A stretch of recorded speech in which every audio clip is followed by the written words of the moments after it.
Welcome back to Free Speech Nation. In a rare and welcome outbreak of common sense, the government are considering changes to the equality law to protect single-sex spaces. The Equality and Human Rights Commission have submitted revised guidance, which last was updated in 2010 and is now considered out of date, obviously. To discuss what this actually means, I'm delighted to be joined by the CEO and co-founder of Sex Matters, Maya Forstater. Maya, welcome. Hi, John. This feels like a big deal. Well, there's two things going on this week which are both a big deal. One is the Equality and Human Rights Commission, as it's reported, have submitted this new guidance, and the other is the Four Women Scotland case, which is going to get its judgment from the Supreme Court on Wednesday. Neither of them are really about changing equality law. They're both about getting back to the law as it was passed in 2010, which built-in protections for women and for single-sex services. But what happened after that was that guidance was produced which wasn't in line with the law. So that guidance is being revised, and the Equality and Human Rights Commission has submitted the new guidance to the government. It has to be agreed by Parliament eventually. Guidance sounds like it's not a big deal, but this is statutory guidance. It will be agreed by Parliament, and any case of discrimination that goes to a court or tribunal, they have to pay attention to this guidance. So it's not changing the law, but it's bringing the guidance back in line with the law, and away from the sort of nonsense that it became when it started to think that single-sex services were open for negotiation. Because we saw this conflation between gender and sex, and how, I guess, that was used as a kind of loophole. And then that, in turn, seems to have been used by activist organisations to then implement policy across the country. Well, I don't know what gender is. Sometimes you can say gender when you mean sex, and that's fine. And then sometimes people say gender when they mean the sex somebody wishes they were. And those are two different meanings. But the guidance that was brought out after the Equality Act was passed said in black and white from the regulator that if you are providing a single-sex service that's lawful, you have to allow trans people to access that service according to the gender that they present as.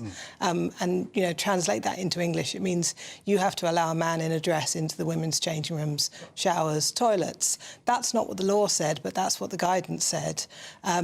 Hopefully this new guidance from the Equality and Human Rights Commission is going to get rid of all that and be very clear that single-sex services and spaces are really single-sex. So will they finally clear up this? Because a lot of it seems to hinge on whether somebody has a gender recognition certificate or not, and some people are saying, well, this now means that organisations will have to check whether people have a GRC before using the toilets. That would be the yeah, that seems like, I don't know where that came from.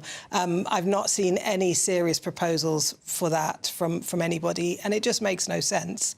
A gender recognition certificate, there are about 8,000 people in the country that have them. They allow them to change their sex for some legal purposes, but there are tight rules around what happens when you see a certificate like that. You can't pass that information on to anyone else. And somebody who has a certificate, it doesn't mean that you would perceive them as not being the sex that they are, and it doesn't mean that there's any good reason why they should be in a single-sex service. Because, a space that's there for dignity and privacy of women is not a space that's there for men who think they're women, whether they have a certificate or not. So I think that's probably a bit of misunderstanding in the newspapers today. The Four Women Scotland case that's being heard, the judgment's coming down on Wednesday, is about gender recognition certificates, and it is about this question about the definition of sex in the Equality Act. Does it include people with a gender recognition certificate or not? And that's about the law.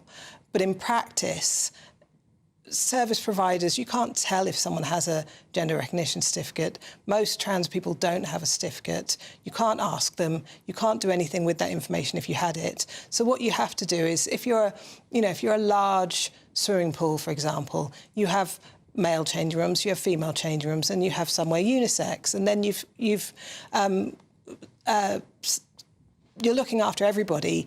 You're not asking too many questions, and you're not trying to make a distinction between trans people with a certificate and without a certificate. You're just saying there's somewhere where everyone can change in privacy, but you have to follow the rules. Yeah, it's because these spaces already exist. We Exactly. have unisex spaces, but of course the idea is that somehow if trans people, men or women, were to use these unisex spaces, then somehow that negates their personal self-belief and whether that's legal or not. I guess from Wednesday, does that mean we're actually now going to know what sex is? Finally, I know. Like, we've all been in suspended animation since last November, not knowing what sex is, and the Supreme Court judges are going to tell us. They will tell us in the Equality Act what the definition of sex is. Does it mean your body, the sex you were born, the sex everyone can see that you are, or does it mean this secret piece of paper? So we will get that on Wednesday, and then the question of what that means in practice goes back to the Equality and Human Rights Commission and back to the government. And the government said in its manifesto that it would protect single-sex services for women. And so what it would need to do if we win in Reform in Scotland, if they win, is to put out really, really clear guidance to say that single-sex services are not the start of a negotiation. They're there to protect women and men, everyone's privacy, all the services that they need, and they're not needing to be thought about on a case-by-case basis. They just need really, really simple, clear guidance that allows people to say, no, we understand that some people feel they'd really like to be in an opposite-sex service, but it's just not possible. Yeah, and part of this advice that they're putting through, or the guidance that they're putting through, seems to be that the organisations are going to have to say that they understand the difference between sex and gender. I don't think so. I mean, it sounds like everyone needs to go and get a gender studies degree. Everyone knows what a man and a woman is. Whether you call that sex or whether you call it gender doesn't really matter. It's about biology. So I don't think people need to worry about the difference between sex and gender. They just have to know what sex is, know what clear rules are, and be polite to people, but not open a negotiation. I mean, I would agree with you in ideally, but it seems to be that this deliberate conflation between the two terms is what's got us into this situation in the first place, which might be why the guidance to have an organisation say very clearly sex is something that's immutable and real and gender is part of a person's identity is a very useful way of then going, OK, they get it, as opposed to an organisation who's still trying to muddy the waters. Sure, but, I mean, the Equality Act applies to everyone. It applies to a little cafe down the road. It applies to every primary school, every public service. And you don't need to train everyone to have an answer about the difference between sex and gender. You just need to tell people, everyone knows what those signs mean, the little man, the little woman, that means this is a single-sex space. It's not open for negotiation. And it's going to come from the Supreme Court. The reason we can even really talk about these issues is because of your own court case. Why is it the courts that seem to be the ones that are actually taking this? Is it because the bravery required, is the legal system allows them to hide behind it, as opposed to a politician sticking their neck out? I mean, I think it's partly because the law is actually quite good, and when you get back to the law protects us. It was the Equality Act that protected me. But the other thing about court cases is people can't run away, they can't get offended and storm off, and they can't really call you a bigot and refuse to talk to you. They have to come in and put their case in front of a judge who hears both of them. And when that happens, generally, sense and reality wins.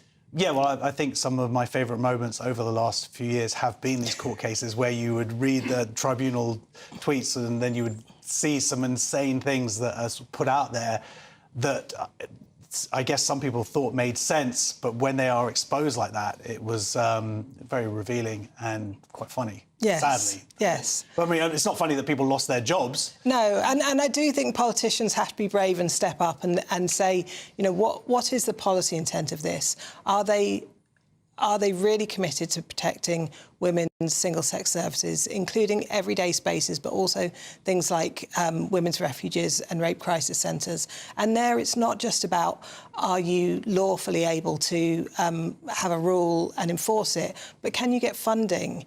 You know, if the public bodies that are funding these things say, well, we want you to be inclusive, we want you to include men who identify as women in a women's service, then it's very difficult for those services to say no. So you do need to have bravery and clarity from government, not just the courts. Just hope that this week we actually finally get it. Yeah. Oh, thank you so much. CEO, co-founder of Sex Matters, Maya Forstater.